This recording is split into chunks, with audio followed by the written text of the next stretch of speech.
Anyway, with us today is Tim Lewis, who plays Captain Nichols. Thank you. The most charming accent. Tim, can you tell us a little bit about how Rehearse came about? Yes, as you saw in the movie then, it was a collaboration between the National Theatre in London and Handspring Puppet Company. I'm Mike, yes. Don't worry about that. It began as a brainchild. The show was the brainchild of Tom Morris, who you saw in that film, who at the time was the Associate Director at the National Theatre. He wanted to work with Handspring Puppet Company, but couldn't quite find the right project to work on. And at the time, his mother read Horse, suggested it, and it seemed like a perfect piece, because the main character is this horse. Would you like to feed him a sugar cube? I would love to feed him a sugar cube. You hold your hand out flat, because he will bite. Joey,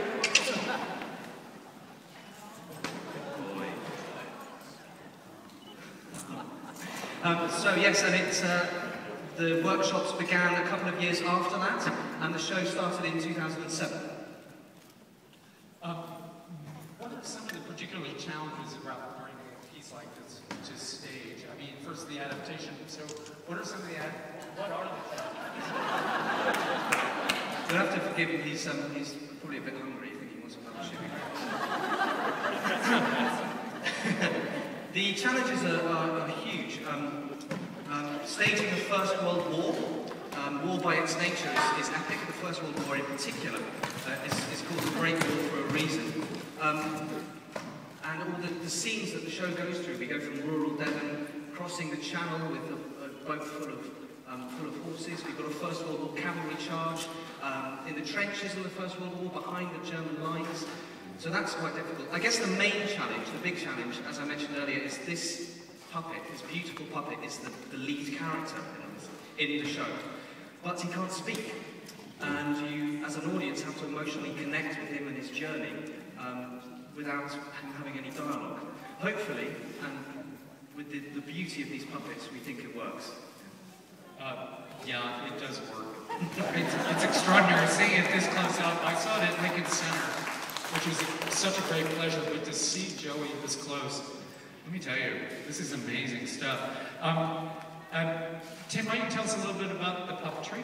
Yes, absolutely. There's so much to talk about, really. The main thing with these puppets, these beautiful big puppets, we have two main horse puppets in the show. There's Joey here and Topthorn, who's also operated by 3 people. The main challenge is for the 3 guys to work together as one part, one character. And that comes with them spending a lot of time working together, rehearsing, and building up a complicity between the 3 actors. Because if they suddenly decide to do different things at the same time, they're literally pulling in different directions, and they'll pull this thing apart. But we can split it down into the kind of specifics.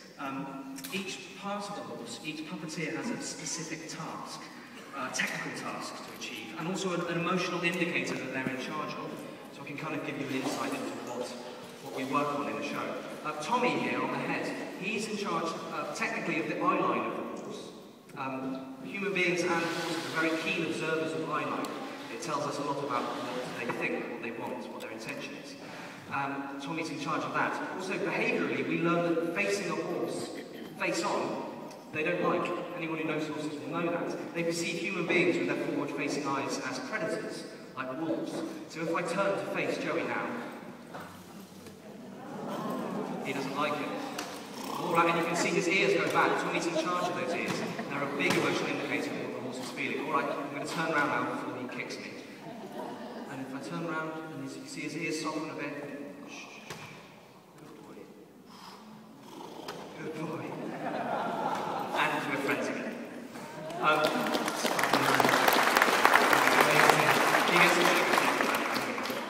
And moving on to the heart. Stuart here in the heart technically is in charge of selling the weight, the power of the horse.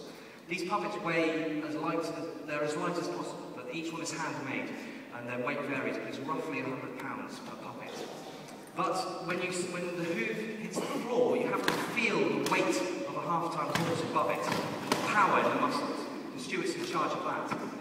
Emotively, he's in charge of the breath, which is hugely important in puppetry. It's important in theatre, in acting, in life, you know, we've got to breathe. But for a puppet has to breathe. It's very important. Basil Jones, who's one of the founding members of Handspring Puppet Company, who you saw in the film then, He likes to talk about the difference between actors and puppeteers. And when an actor walks onto the stage, the first thing he or she has to do is start telling a story. You take it for granted that they can breathe and walk and talk and all this stuff. Well, most actors can breathe and talk.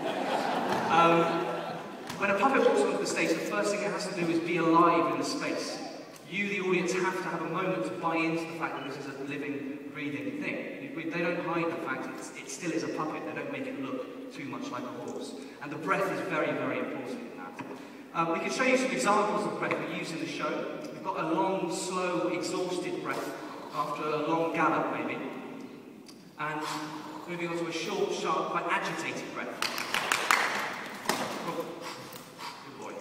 And lastly, what the puppeteers like to call a super horse breath, which is my favourite. If the horse is challenged, it tries to make itself look as big, as mean as possible. Oh, very scary. And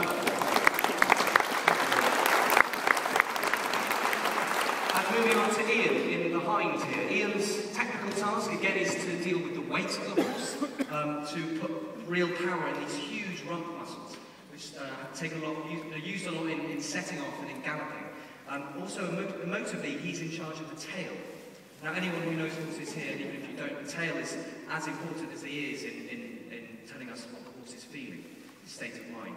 And also, technically, he's in charge of the gait, making sure the pattern of the footfalls is correct. Stuart in the front here can't see what's going on behind him, so Ian has to make sure that everything's in rhythm. We do a lot of work on these rhythms. We can show you some now. We've got a walk, which is a 1, 2, 3, 4. 1, 2, quite a steady 4-beat rhythm. And then moving on to a trot, which is a 2-beat rhythm. 1, 2, 1, 2, 1, good boy. And then into a gallop, which is another 4-beat rhythm, but it's a lot quicker. 1, 2, 3, 4. 1, 2, 3, 4. 1, 2, 3, 4. So you can see, all right. All right. Ladies and gentlemen, I'm very sorry. I think I'm about to put him back in his stable. I think he's getting a little bit worked up here. Before we do, I'm just going to try one more thing. Get your cameras ready for this, because this is quite a good shot. Okay, Johnny? Come on, way up, go on.